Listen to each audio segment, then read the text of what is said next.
अस्सलाम वालेकुम रहमतुल्लाहि व बरकातहू। मेरा नाम अहमद अकील है। आप देख रहे हैं प्रॉपर्टी टीवी।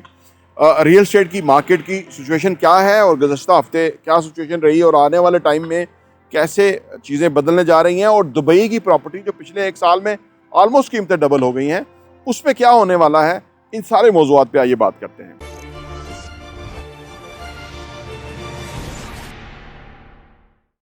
Welcome back. देखिए जी, पाकिस्तान की जो सियासी सूरत हाल है वो बहुत ही ज़्यादा टर्माइल का शिकार है। इमरान खान से उनका बैट का निशान ले लिया है, जजेस रिज़ाइन कर रहे हैं, कोई कोई कुछ ऐसा होने वाला है कि जो अनइवन सा है, जो गैर यकीनी सा है, और इस वजह से ये सारा कुछ हो रहा है। जो गैर यकीनी की फ़िज़ा पाकिस्तान में कायम है, उस गैर यकीनी की फ़िज़ा में कोई कमी तो नहीं आ रही है। और इलेक्शन वैसे अलबत्ता जिन लोगों ने इलेक्शन में हिस्सा लेना है और उन्होंने फिर क्वालिफाई करना है कि ताकि वो कल को ठेके और कॉन्ट्रैक्ट लें और पैसा बनाएं, पैसा इन्वेस्ट करें और पैसा कमाएं, वो एक्टिव हो गए हैं। उन्होंने बैनर शैनर लगा दिए हैं, उन्होंने स्ट्रीट्स और गलियां सड़कें सजा दी हैं। ये इस बात की गमाजी करता है कि इलेक्शन होने वाले हैं, क्योंकि ये जो तबका है जिसने बेनिफिट्स उठाए हैं पॉलिटिकल सिस्टम से, इस्टेब्लिशमेंट के साथ मिलके, तो ये इनको खबरें मिल जाती हैं इन चीज़ों की, तो इसलिए ये एक्टिव हो गए हैं ताकि लोगों को बहकाएं, लोगों को धोखे दें, लोगों को झूठ बोलें और अपने लिए वोट इकट्ठे करें और उसके बाद लोगों को भूल जाएं हमेशा के लिए। जैसे अभी इमरान खान के दौर में हुआ था, वो अमर लियाकत भी मर गया बेचारा, उससे भी 25 करोड़ ले लिया था और वो क्या कर सका 25 करोड़ का। इधर ही आप देख लिए दुनिया में क्या हो गया।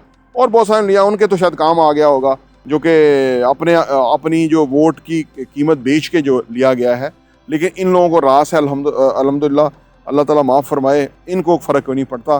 लेकिन अब आवाम को फ़र्क पड़ चुका है, आवाम जान चुके हैं, इनका असल करैक्टर और किरदार जान चुके हैं। इस्टेब्लिशमेंट क्या करती है, ये पॉलिटिकल लोग क्या करते हैं, ये कैसे मुल्क को लूटते हैं, ये कैसे साजगार हमवार राह हमवार पैदा करते हैं, और उस वजह से मुल्क का कितना नुकसान हो रहा है। और 75-76 सालों से यही नुकसान करते आ रहे हैं। ये लोग सारा कुछ बड़े अच्छी तरह समझ के हैं। लेकिन रियल स्टेट की सूरत हाल के अंदर ये जो इलेक्शन होने वाला, ये ड्रामा इलेक्शन जो है, ये ड्रामा इलेक्शन भी पॉजिटिव इम्पैक्ट ले आएंगे रियल स्टेट के अंदर, और उससे चीज़ें बदलना शुरू हो जाएंगी। क्योंकि ये लोग पैसा बनाते हैं ना, तो इनके साथ साथ लोग भी वही पैसा बनाते हैं। ये रिपोर्टर सपोर्टर वगैरह जो है ना, ये भी पैसा बनाते हैं, तो फिर वो रियल स्टेट की मार्केट में आ जाते हैं। वो जो पैसा है, जब वो पैसा बनाते हैं तो वो फिर आके उसको रियल स्टेट में इंजेक्ट करते हैं, इन्वेस्ट करते हैं, और उधर से वो अच्छे यानी सौदे ख़रीद लेते हैं और उससे उनको फिर फ़ायदा होता है, या वो पैसे को इधर लाते हैं, तो रियल स्टेट भी चल जाता है। देखिए 25 करोड़ आबादी है हमारी, और मैं कहता हूँ कि 5 करोड़ उसमें से ऐसे लोग हैं जिनके पास बहुत वसाइल हैं, वो रिच हैं, अमीर हैं, बहुत ज़्यादा उनके पास रिसोर्सेज हैं। ये जो 5 करोड़ है वो यूके की आबादी के डबल हैं तकरीबन। वहाँ 3 करोड़ आबादी है और यहाँ 5 करोड़ अमीर हैं। आप सोचिए, यूके में सारे अमीर तो नहीं है ना, वहाँ भी कोई करोड़ 1.5 करोड़ अमीर होंगे, बाकी तो बेचारे स्पेसपोश ही हैं जो वहाँ पर रहते हैं। तो इस कहने का मतलब ये है कि यूके से डबल वेल्थ जो है वो पाकिस्तान में, डबल अमारत यहाँ है। लेकिन यहाँ क्योंकि हालात इस तरह के हैं, तो वो वेल्थ जो है वो लोग होल्ड कर लेते हैं, बेसमेंटों में कहीं दफन कर देते हैं, कहीं वो छुपा लेते हैं, और जब कोई एमनेस्टी आती है, अगर नई गवर्नमेंट आती है तो वो एमनेस्टी देती है, तो वो पैसा निकल के मार्केट में आ जाता है और उससे फिर बिल्डिंग्स बनना शुरू हो जाती हैं, उसमें फिर तरक्की, खुशहाली, फ्लोरिश हो जाता है सारा कुछ। तो ये तो एक साथ साथ चल ही रहा है। अच्छा, असल जो सूरत हाल है वो ये है कि ये इलेक्शन के बाद पाकिस्तान की मार्केट बेहतर होनी ही होनी है। अब पिछले तकरीबन कोई 2-3 साल से, क्योंकि बुरे सूरत हाल पाकिस्तान में जारी थी, तो दुबई की मार्केट बहुत पिकअप की। ऑलमोस्ट 1.5 साल के अंदर वहाँ कीमतें डबल हो गई हैं।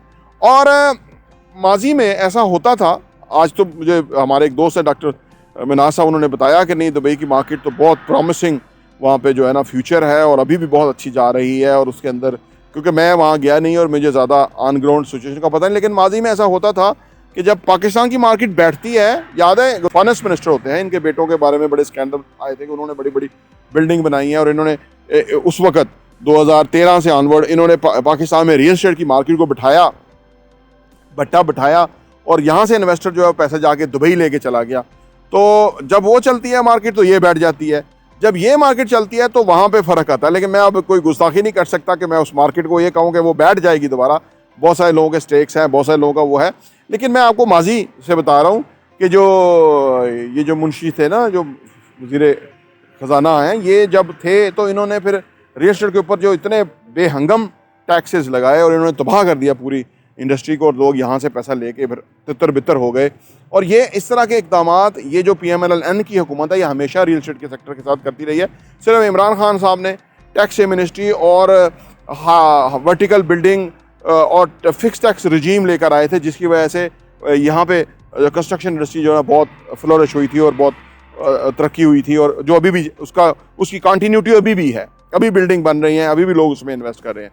तो जो सूरत हाल इलेक्शन की तरफ जा रही है, ये हमारी रियल एस्टेट सेक्टर को बेहतर करने का बायस होगी, क्योंकि कस्टमर जो है ना, अभी क्योंकि कस्टमर को ये नहीं पता कि मार्शल लगेगा या जमहूरियत होगी, इलेक्शन होंगे कि ये नहीं होंगे, कीमतें इससे ऊपर जाएंगी या इससे भी नीचे आएंगी। ये हमें से लोग पूछते रहते हैं कि जी कीमतें जो रियल एस्टेट के प्लॉट्स की हैं, क्या इससे भी नीचे जाएंगी या और ऊपर जाएंगी। अब कोई कह तो सकता नहीं है, कोई जो है ना सूरत हाल तो जानता नहीं है कि कब इलेक्शन होंगे और होंगे भी कि नहीं होंगे, और उससे उन इलेक्शन के बाद की सूरत हाल क्या होगी।